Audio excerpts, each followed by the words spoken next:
concerned about. Obviously, the COVID package, which is coming to the floor, we don't know either today or tomorrow. It's a real tragedy. When you look at that package, we know that the result of that package is going to be middle-class tax increases.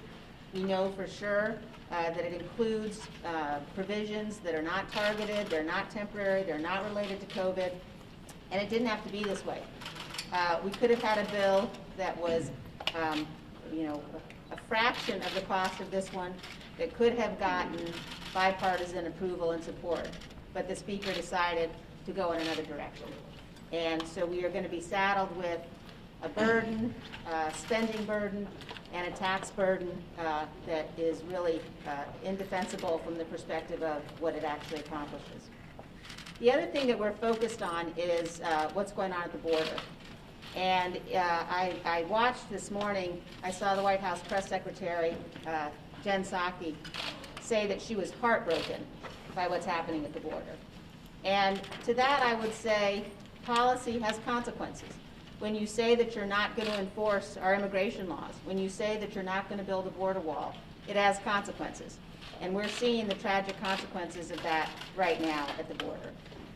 So we are going to be very focused as a conference on what's happening at the border, on working to make sure that as the Biden administration refuses to open schools, they have instead decided to open the border and to let in thousands of people potentially who have got COVID. You've got children at the border that have been separated again from their parents, and being heartbroken isn't a policy. So we expect to see action, and the American people expect to see action. Now with that, I'm going to turn things over to the gentleman from North Carolina, Mr. Hudson, who's going to talk about Second Amendment issues and some of the gun control bills that are on the floor this week.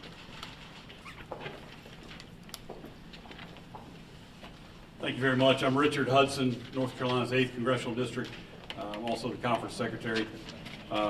Listen, I'm a father of a 5-year-old who's in school. I care deeply about gun violence, and I'm proud that the Republicans in Congress are very serious about ending gun violence. Unfortunately, the Democrats in Congress are not serious about ending gun violence.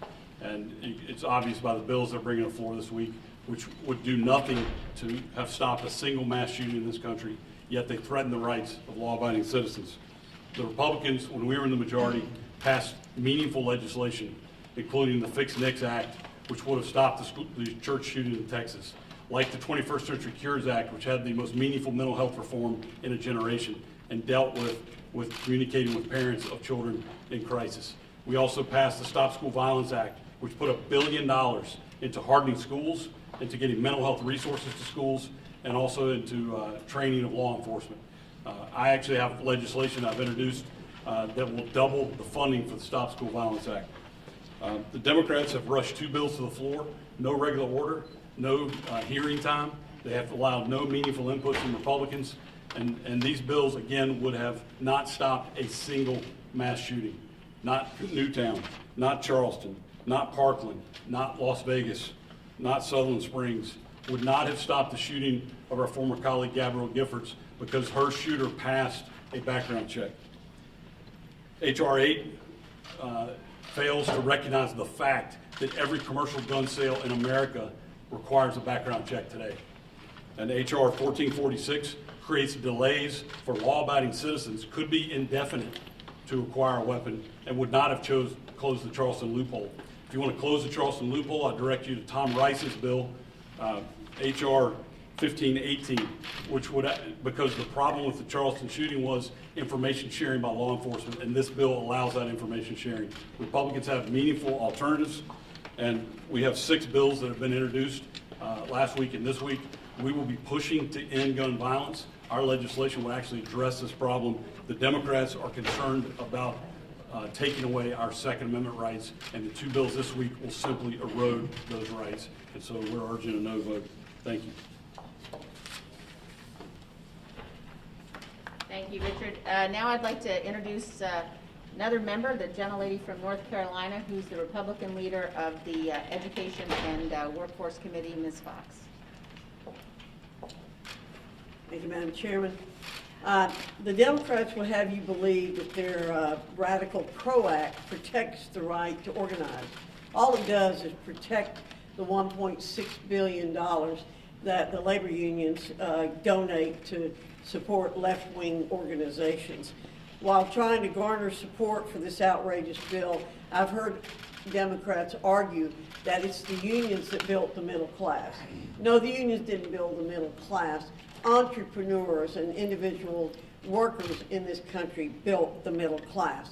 And what this bill does is take away their freedom, making unions bigger and the individual freedom smaller. There are too many harmful provisions to list in this bill, so I'll highlight some of the more egregious ones. It overturns 27 states' right-to-work laws. It eliminates employees' rights to a secret ballot, allows unions to boycott and picket nearly every business in America, whether they're subject to a union vote or not. The bill reinstates destructive Obama-era regulations, includes California's controversial AB 5 with 0 exemptions, which will deprive millions of Americans the opportunity to work independently and start their own businesses. This provision is particularly ill-advised since many Americans during COVID, like working parents, are taking advantage of the flexibility the independent contracting model offers. At a time when employers and workers are forced to tighten their purse strings, it's unconscionable that Democrats are pushing a bill that would take millions from workers' paychecks and employers. It also forces workers to hand over their private personal information to a union. AFL-CIO President Trumka testified last Congress that unions will be able to go after workers, quote, in the grocery store and at their homes. This is not the way America operates. This personal information could very well be shared with third parties, subjecting workers and their families to even more unwanted attention and harassment. The bill increases the risk of union corruption and wrongdoing. Federal investigators recently finished their investigation of the UAW, where senior union leaders embezzled workers' hard-earned union dues for personal expenses. Don't forget, federal law already protects employees' right to organize, and Republicans respect this right. Any reforms to the U.S. labor laws should help workers, not union bosses. Now's not the time to reward union bosses and liberal activists with political favors.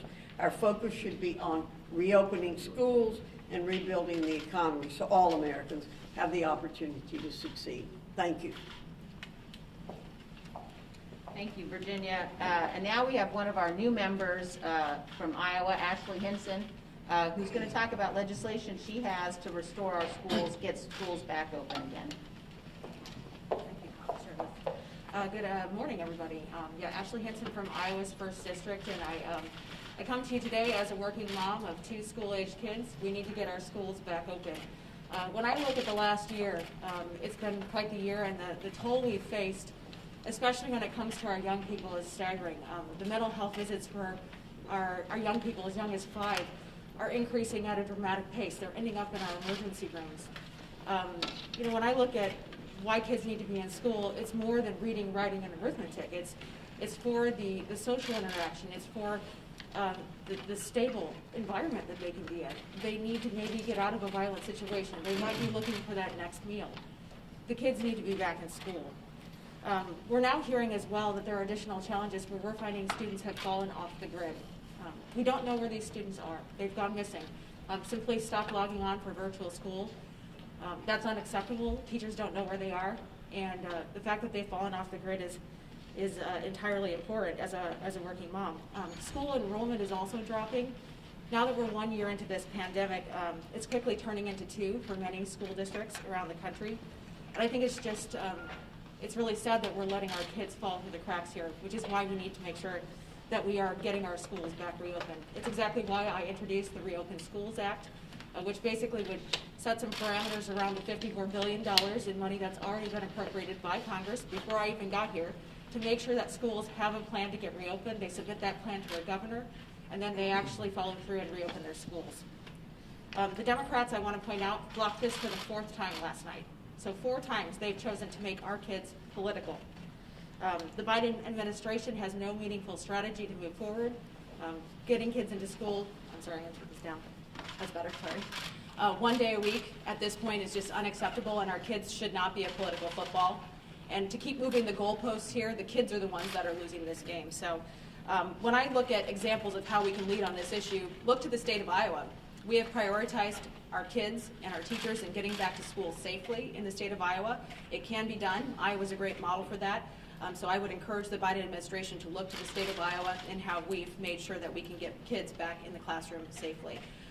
Republicans are going to continue to lead on this issue, so what I would invite is all my Democrat colleagues to join us. Let's make sure we have a plan to get those schools reopened and get kids back in the classroom.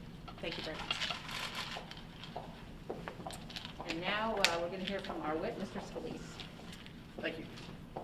Good morning. Good to see all of you. If you look at the House schedule this week, it's yet one more example of Speaker Pelosi pushing a socialist agenda that's focused on taking away the rights of hardworking families while also bankrupting the next generation with mountains of debt that are focused not on COVID relief. If you look over 90% of the bill that they're going to bring back on the spending, a $1.9 trillion spending bill, is not focused on COVID relief. It's focused on pushing more of the far left agenda. It's very concerning when you look at both what happened in the House and in the Senate. Speaker Pelosi and Chuck Schumer shut Republicans out of the process completely. In fact, President Biden was offered the ability to work with Republicans, and he chose to have a go-it-alone strategy as well. And that lets Americans down all across this country who wanted to see a package that was focused on helping families, on helping small businesses stay afloat, and on helping reopen schools.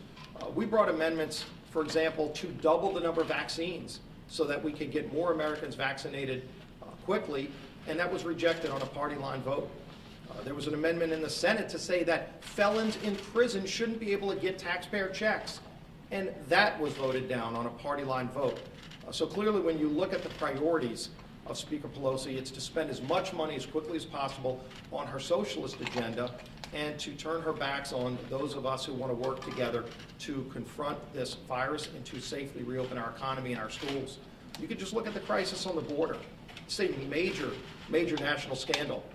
Jay Johnson, the Obama Homeland Security Secretary, once said that if there were 1,000 or more illegal crossings, that was a bad day.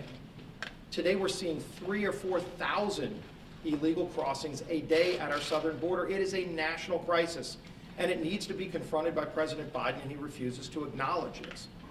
There are super spreader caravans coming across our southern border. I think it's an interesting misplaced priority that the Biden administration's agenda is to open America's borders and close America's schools. This is the wrong approach. This is not focusing on the hardworking families of this country. The science says that the schools should be open now. Every school should be open, teaching kids in the classroom, and every day they refuse to do that, it's setting those kids back even further. Millions of American kids are being denied the ability to learn and to be able to compete. And the science is clear that the schools should be reopened.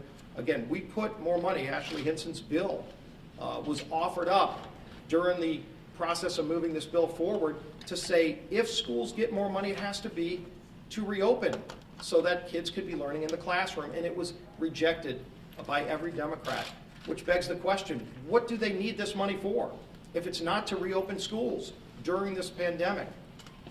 And so, again, we're going to continue to fight for those hardworking families. We're going to continue to fight to reopen schools safely, to follow the science, not the union bosses.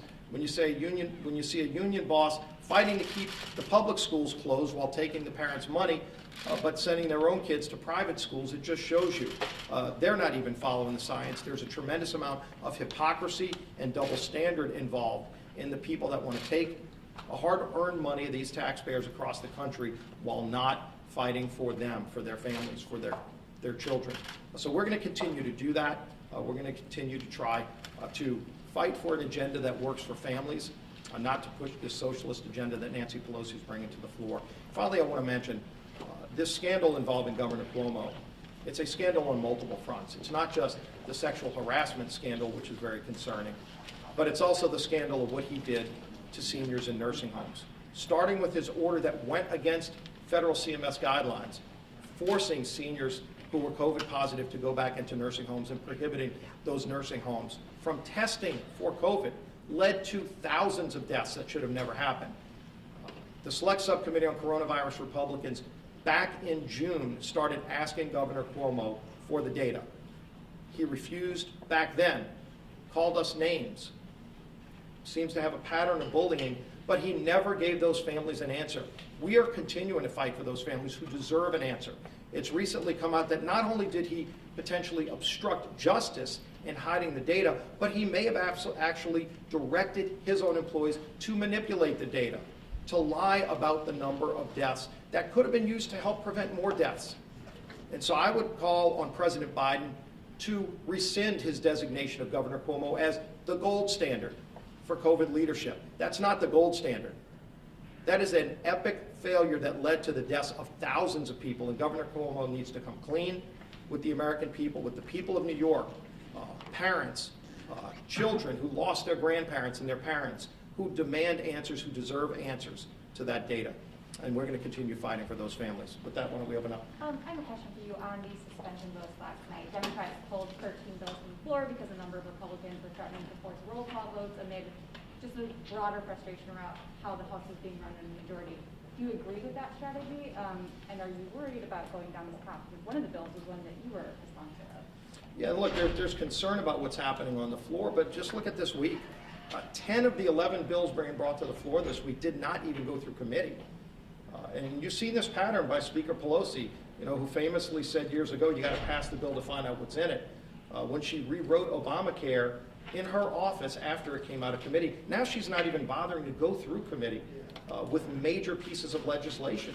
Bills that should have gone to Virginia Fox's committee, for example, where they bypass the committee process so that she herself can write the bill behind closed doors with no public scrutiny, with no public hearings. I think a lot of Americans are very concerned about that kind of closed process where nobody gets to see the bill until she drops it on the floor, never even went through a public process in committees.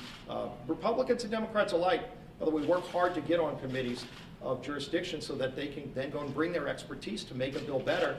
And Speaker Pelosi's shutting her own members out of that process. Frankly, every Democrat ought to be asked, are they upset that they were not allowed to offer an amendment on a $1.9 trillion spending bill that Speaker Pelosi wrote in her office and literally shut out every amendment? There was not one idea that could have been brought forward. And Democrats were told in the committees not even to bring a single amendment on a $1.9 trillion spending bill. Should bipartisan suspension bills then be held hostage?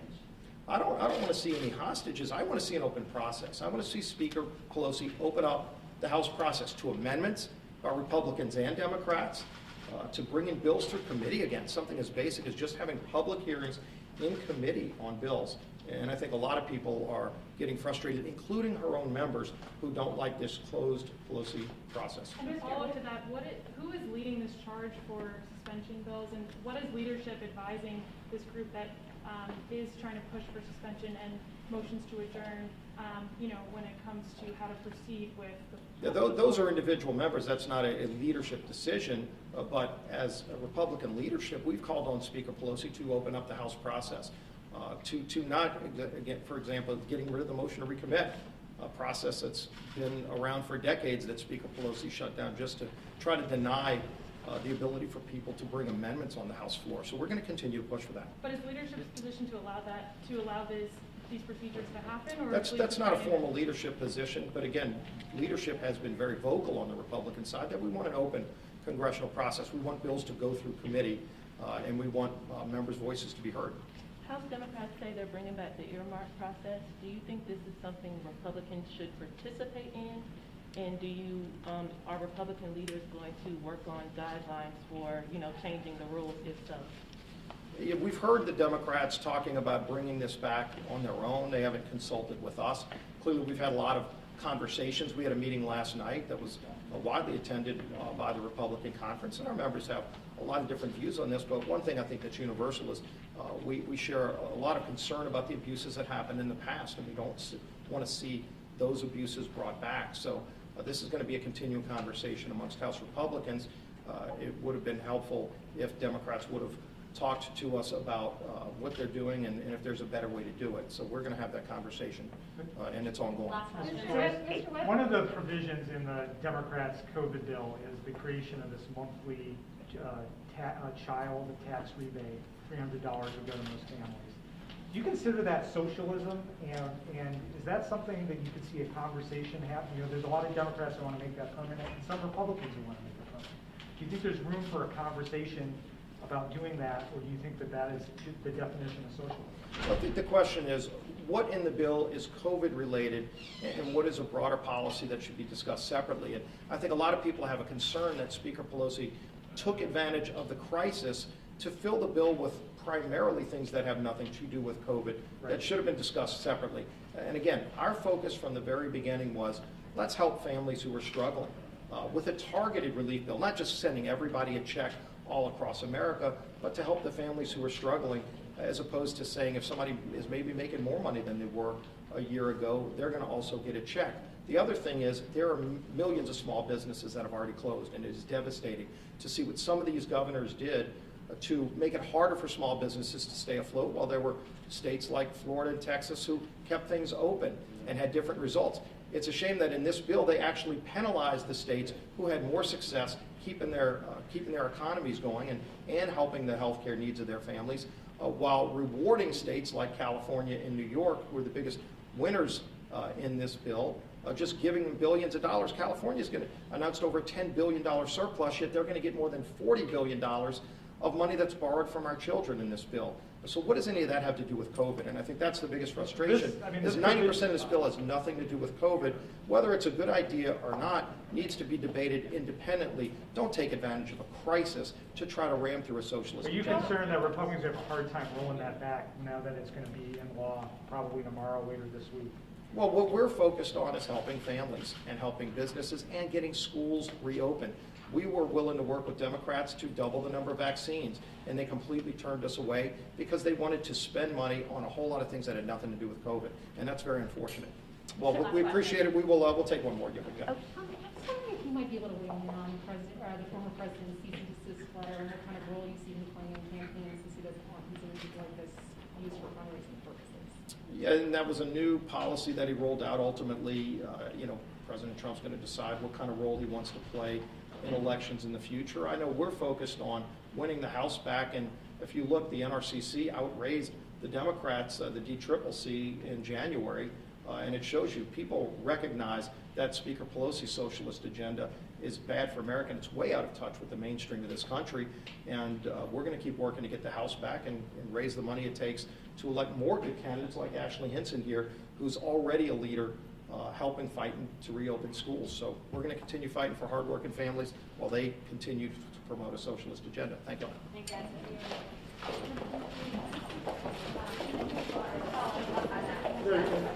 Okay, thank you. John, thank you. I'm going to the studio. All right. Michael, see you, buddy. See ya. Thank you.